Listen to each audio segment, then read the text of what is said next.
gamers all around the world. Today we're gonna make a Civ tier list. This is day 4, day 3, day 4, I think, since the new Civs have been released on PUP. And, you know, I've done some playing, I've done some testing. Obviously, Malians and Ottomans, the new Civs. Played a lot of matches between two of those Civs, and today and yesterday I played a lot of Ottomans versus the older Civs and Malians versus the older Civs. So I'm gonna try with you together to create a tier list. What my opinion of the Civs is right now. Obviously that might change literally in 2 days. Don't take this too seriously. Don't take this as a law, because next week I might have a completely different opinion if I end up playing more games. Or if a patch comes out, obviously this might be completely irrelevant in a month from now on, that like changes some stuff and so on and so forth. So I'm basing this tier list off of like Dry Arabia, Highview, Lipany, Frisian Marches, Hill and Dale, maps like those. The reason why I don't want to base this off of water maps is because the water had rework and all the Civs pretty much have the same stuff.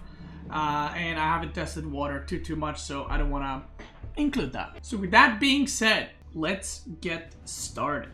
Let's start with a number 1. I think still no surprise. So Rus is still, you know, the best Civ in my opinion. It's just really good. Like, you can get second TC, third TC so fast. It can put a TC on a board very early. It can all in. It can play macro. It doesn't really have any weaknesses. There's no Civ that threatens it and is really good against it. It's not necessarily OP, like it doesn't have OP units. It's just all around very good Civ. They actually got a mini buff in this patch. They actually got a couple of buffs indirectly. So first of all, wolves no longer follow your scouts or units forever on the map. They follow kind of like boar. You know, when you pull a boar, if you try to run away, it just goes back to its place. And the wolves do the same. So this actually benefits Rus, because Rus can go for 3 or even 4 scouts, so they have time to just sit there and kill the wolves where they spawn. Meanwhile, other Civs only have 2 scouts, so they can't really afford to do that because they gotta deny deer and get sheep. So it's funny how that works. Another thing is, because the relics got nerfed, relics now give 80 gold instead of 100 gold. The high trade house, the castle landmark, is now a lot better because relics give less gold, so it's a lot better to go for that landmark and then still get the relics right after, which is kind of funny how it worked out. Changes that were not made specifically for Rus kind of gave them a buff in the end. The next Civ is Abbasid. Abbasid is really good. The only reason why it's not S tier is because Rus has a decent advantage against it. It doesn't mean it's 100% win rate, but you know, Rus has an advantage, and I think both of these Civs kind of beat all the other Civs that we have right now, or at least have an advantage, so to say. Obviously, it's not 100% win rate. Abbasid has cheaper workers, and they can go, like, if you go 2 TC, they can go 4. If you go 3, they can go 5. If you go 1, they go 2. So they are always ahead, and people are pushing limits with Abbasid against certain Civs like Delhi. If Delhi goes for 1 TC, Abbasids go 3 TCs, and they can still defend themselves. So pretty good Civ. Pretty good Civ. Now, I will say, after this, the waters get a little muddy on where to put each Civ. I think this is what most players would agree. Most high-level players would agree on these rankings so far.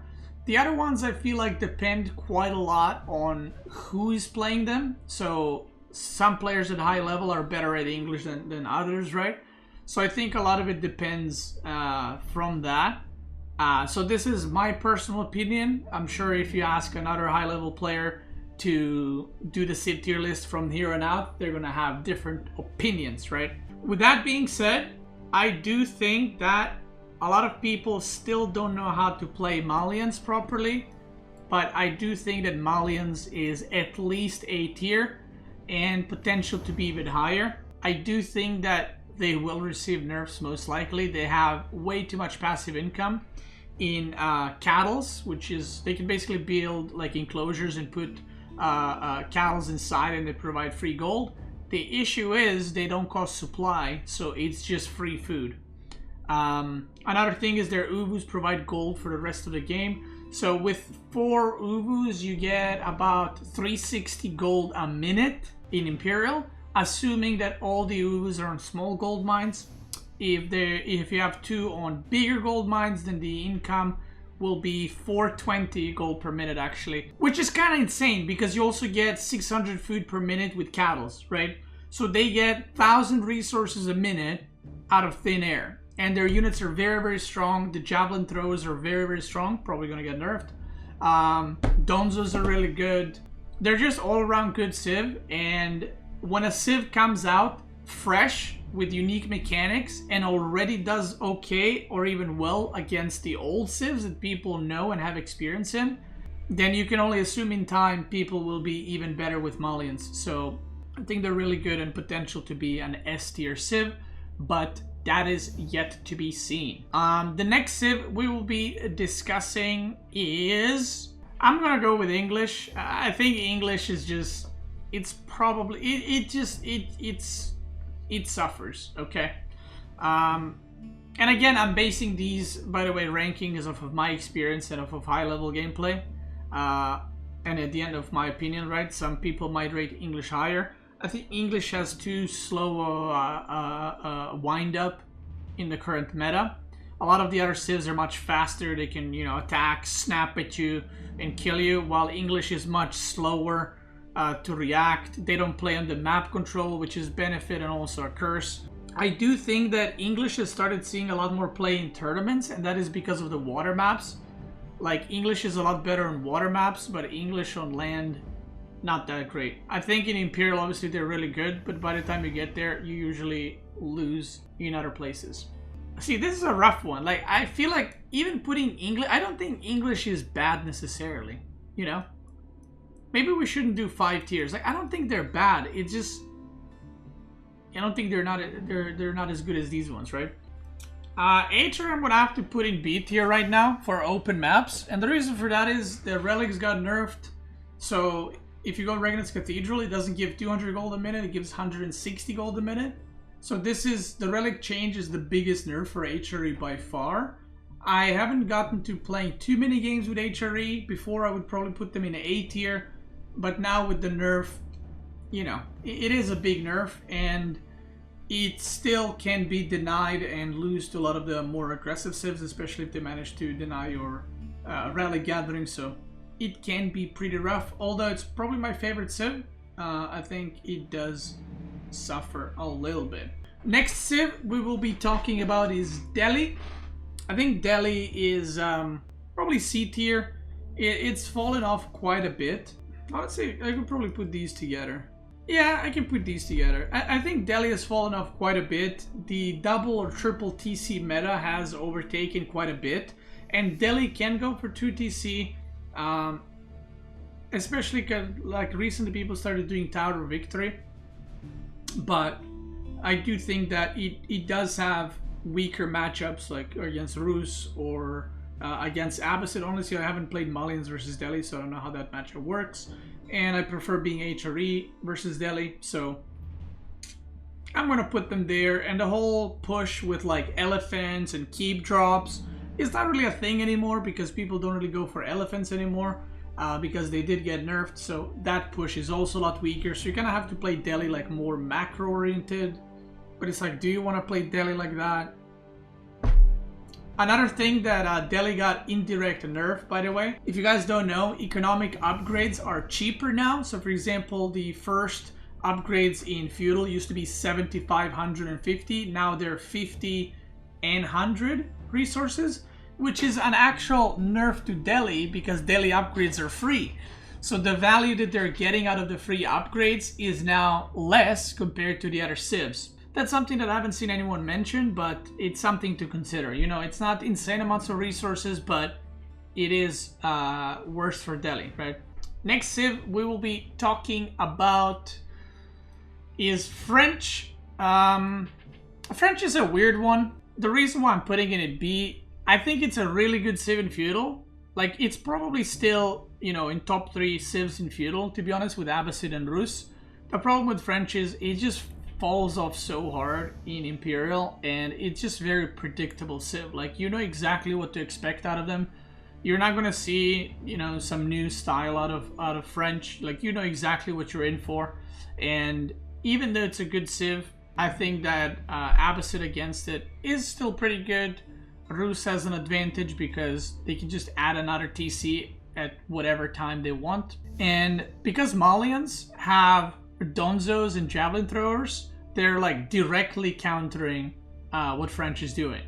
And the reason for that is Donzos can throw spears, which, by the way, the spears from Donzos, they do bonus damage against cavalry. So you can actually snipe French knights. And then Javelin Throwers will not only mow down all the archers, but they actually do okay damage against knights as well. So, yeah. I think Malians in general are good against Knight Civs.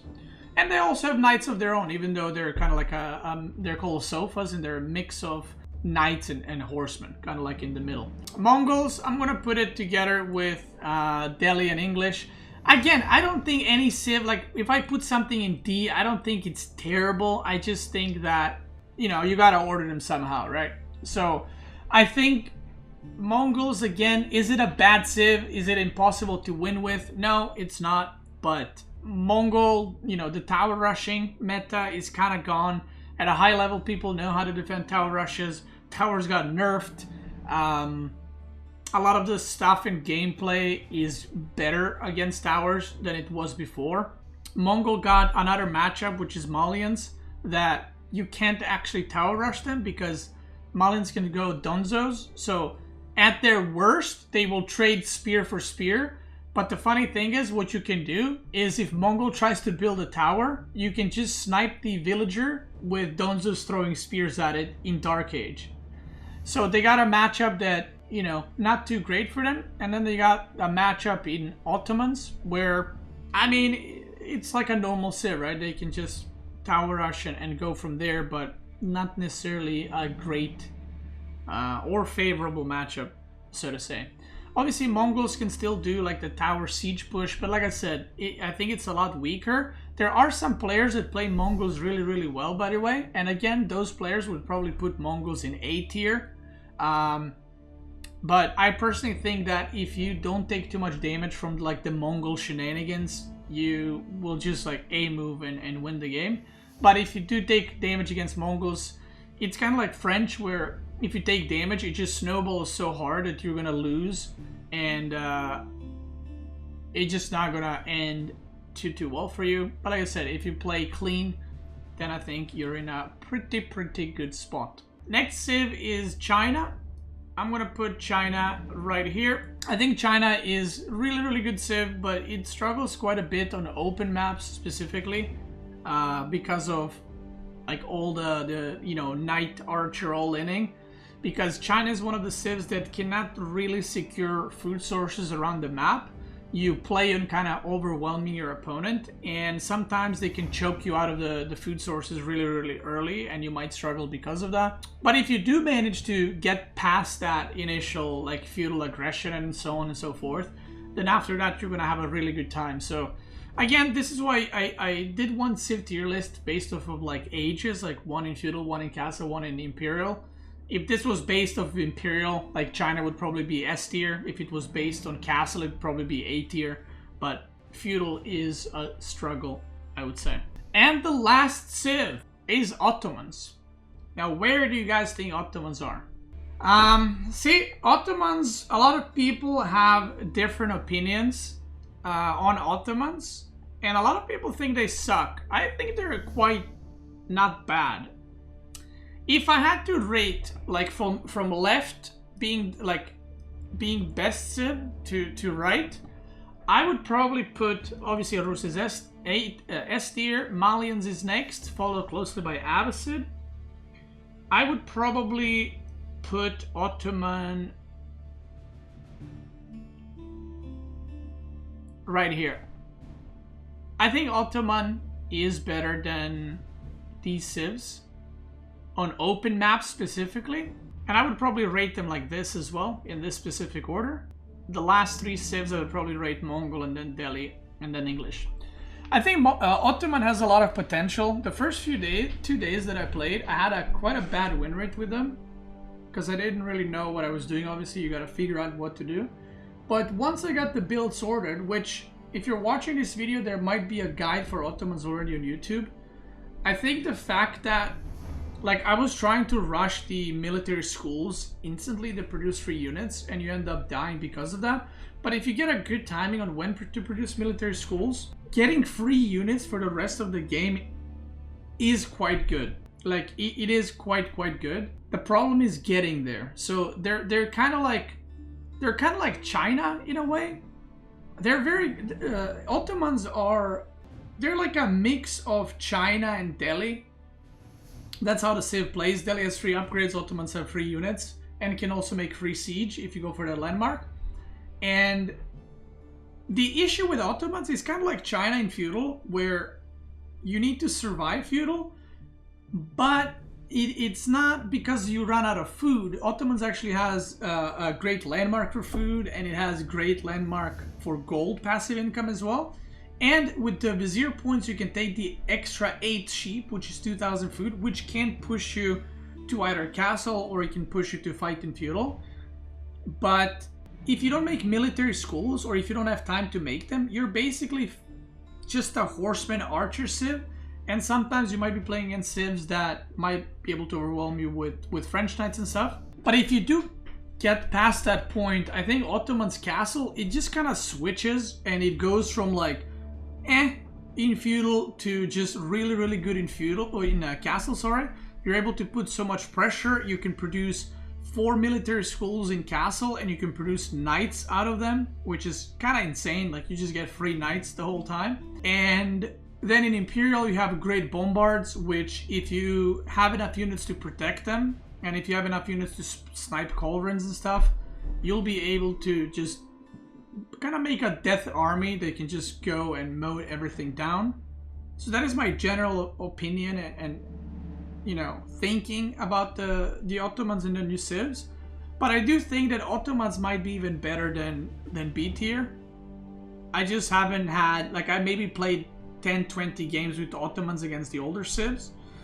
I do have a positive win rate, but is that because, you know, people don't really know how to deal with them, or is it because something else? I don't know.